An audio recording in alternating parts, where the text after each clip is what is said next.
महाडमध्ये एकाच रात्री 4 घरफोड्या, चोरटे सीसीटीव्हीत कैद, नागरिकांमध्ये भीतीचे वातावरण। महाड शहरात रविवारी म्हणजे 26 जुलै रोजी पहाटे एकाच रात्री 4 ठिकाणी झालेल्या घरफोड्यांमुळे नागरिकांमध्ये भीतीचे वातावरण निर्माण झाले आहे।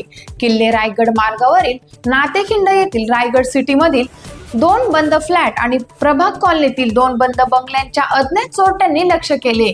विशेष म्हणजे संशयित चोरट्यांची संपूर्ण हालचाल सीसीटीव्ही कॅमेऱ्यात कैद झाली असून पोलिसांनी तपासाला वेग दिला आहे। या प्रकरणी महाड शहर पोलीस ठाण्यात भारतीय न्याय संहिता म्हणजेच BNS 2023 अंतर्गत अज्ञात आरोपींविरुद्ध गुन्हा दाखल करण्यात आला असून सीसीटीव्ही फुटेजच्या आधारे आरोपींचा शोध सुरू आहे।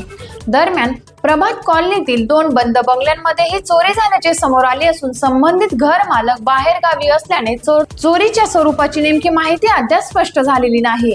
एकाच रात्री 4 ठिकाणी घरफोडी झाल्याने महाडकर नागरिकांमध्ये तीव्र भीतीचे वातावरण पसरले असून चोरट्यांना तातडीने शोध घेऊन कठोर कारवाई करावी अशी मागणी नागरिकांनी केली आहे। टाइम्स ऑफ महाराष्ट्रसाठी महाड प्रतिनिधी दिनेश चाफळकर यांचा रिपोर्ट।